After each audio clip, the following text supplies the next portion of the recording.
Hello and welcome there, this is Jedi Supersonic, and we are back in Fire Emblem 10. This is the prep for Chapter 4. Now, on the side, the right side, you'll see a button to say skip to next chapter. This will be a button that we can utilize throughout the playthrough. The base, well, you move stuff around a lot and you use your bonus experience, and we got this character named Meg because in the conversations there are 1 to 3 stars on each talk, and they will give you certain things. We actually got Meg, a armor knight who's not all that great, but hey, more bodies will be nice for a certain chapter later. We are going to be giving Micaiah discipline so she can get up to a level for part 3, but we'll leave that to the viewers to see later. The shop has various things, including special items like beast killers, which will be handy. Beast killer is a dagger. Hand axe, of course, is good. We don't need L light right now, so we can just deal with, having other things.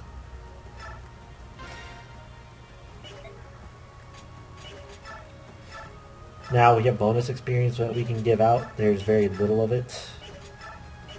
And usually what you want to do in like LTC and stuff is just boost it into 1 or 2 people, but since I'm doing a more casual-esque run, you'll be seeing it given to a couple people.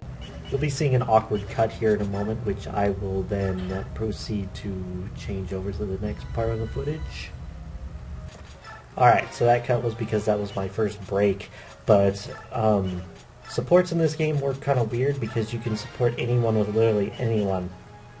Some people hate this, some people like it for just the gameplay mechanics. Nolan is Earth, so he gives crazy avoid to people, so we paired him up with Edward for now. We will likely stick with that because Edward is really good like that. Well, not super good, but Earth helps anyone. So, let's begin the chapter itself. We are going to be kind of defending this early part, but we're fighting laguz, and they have kind of bulky stats for this point of the game. Tigers here have around, 37 to 40 HP, and we're barely doing 7 damage. Unless you're Micaiah, and then you're doing tons of light damage, but basically we gotta work as a team and blow things up. Ileana's crit rates are kind of nice at times because she can get some random crits. Aaron usually has a 100% chance of hitting, so he's a good go-to for the finishing touch, you could say. Sothe with a beast killer, pretty much 1 or 2 shots every single laguz in the chapter, including the 2 bosses.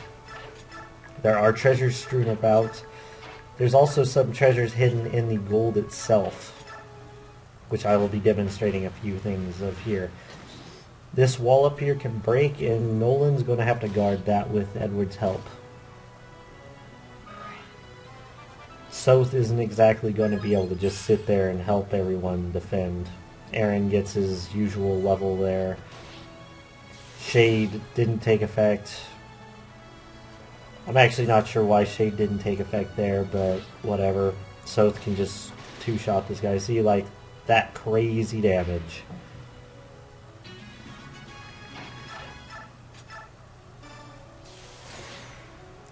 Now, Elthunder, decent chance of critting, but not really at the same time. Ileana got every stat except the 2 she actually wanted. Thanks to Sothe's support, Fanny can blow this guy up. Apparently this chapter is kind of fun because you're kind of in a defense situation, but it's not a defend map. You gotta find the time to strike out properly. I don't know, I always found it kind of fun.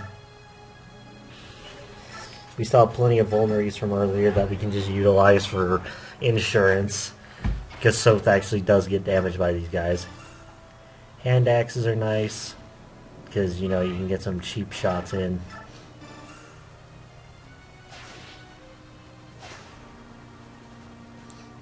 Eventually this guy will run away. And Meg and Leonardo are kind of just sitting there because they have nothing better to do, really.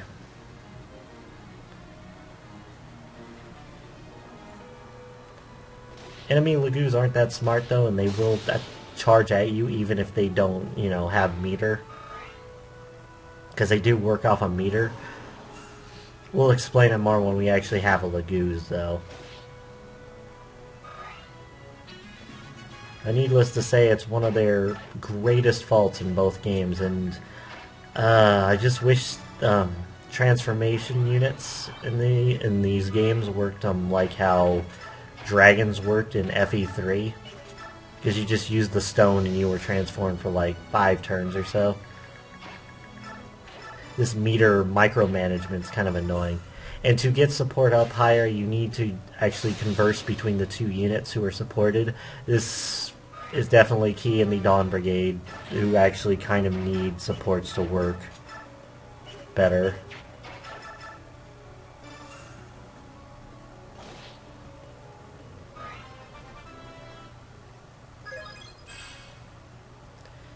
I know you're thinking to yourself, why is Nolan not healing himself? And the good question to you is, the good answer to you is, well, that's a good question.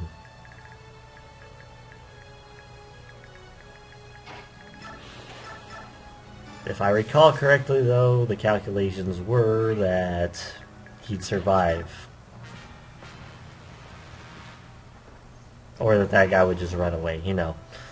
I'm pretty sure me then had a mindset, but I don't quite remember it right now. The few items we will be grabbing will be kind of nice, except, well, pure water is kind of useless, but it just boosts your resistance. In older Fire Emblem games, this would be a boon, especially 5, but in this game, it's not really important. You don't fight enough enemy mages to really warrant it. Meg can at least survive a hit from a tiger, that's kind of nice. And there's the crits. There's the Randy L Thunder crit. We can use Sacrifice once again. Since Makai has a little more HP now, we can kind of survive. Leonardo can shoot through these little windows, but you're not really going to see much of a chance of him doing so. The bosses, Agony and I believe Panic, they're not too much stronger than the other tigers, so yeah. Also, rare footage of Meg doing good.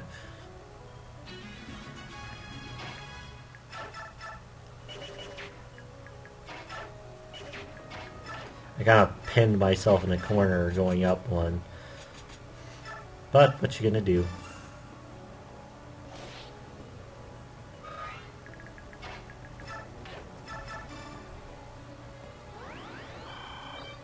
But yeah, the Laura and Micaiah strats actually do come in handy here for like trade-offs like that, or if you really need to boost someone's HP pretty high.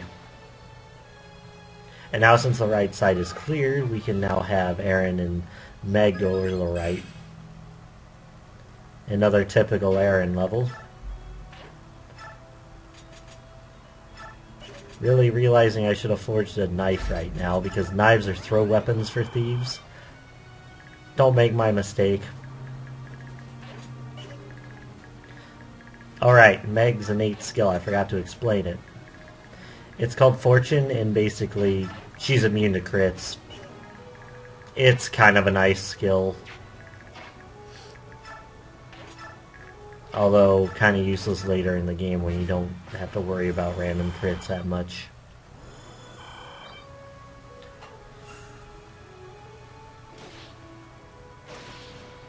But Nolan has just enough HP to survive 2 hits right now. Which is thankful. Which I'm thankful for. I'm thankful, yeah. Yeah. He can barely survive 2 hits, so that works out. These little jars heal you. I forgot if I mentioned that earlier. Right here's a Master Seal. There's your early promotion item if you're unfamiliar somehow. But you can promote at level 10 or higher. Although in these games you can promote by going to level 21. A feature I wish would come back so I didn't have to use all my items all the time. It'd make low-level runs easier to manage. And there is also another thing we can get from standing on a random square. It's luck dependent, by the way. Your stat and, well, if you get it in general. Beast foe when equipped. It gives you a ton of power against beasts like tigers, cats, etc. It's basically like Sothe's dagger in the form of a skill. They're also weak to fire magic. We will not get to see this utilized until next chapter, though. Cats are kind of fast, but at this point in the game, they're not fast enough to really double anyone we have.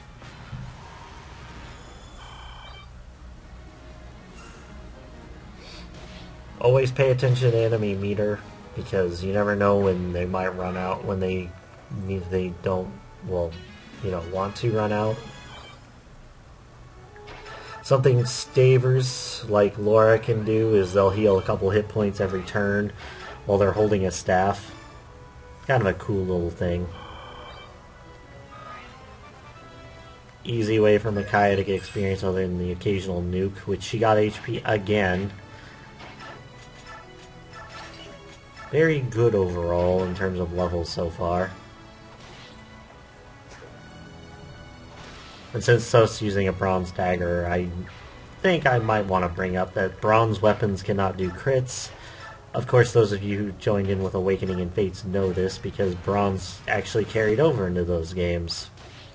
It's one of the few things from this game that actually carried on into modern Fire Emblem. And Nolan finally has 10 defense. The love of everything holy.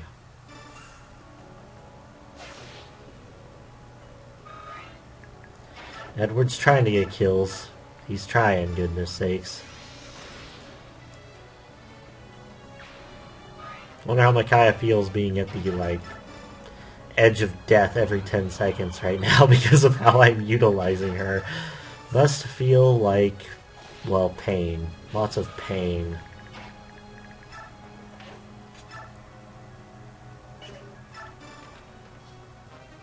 Up here is 3,000 gold, and I believe to the right. I'll edit that in. I actually don't remember that at the moment.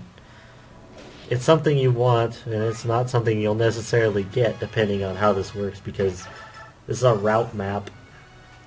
When every enemy's gone, you win, so if you kill them all before you get all the chests, well, you're kind of boned.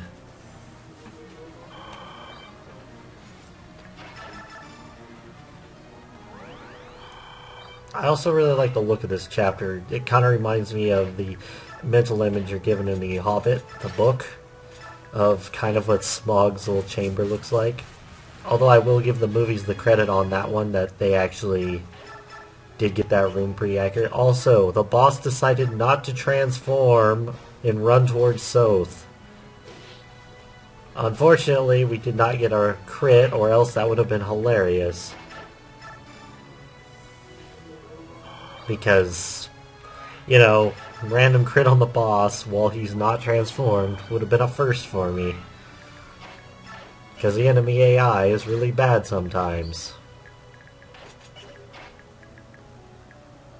In an attempt to get some glory for Nolan again, I decided to run him all the way out there.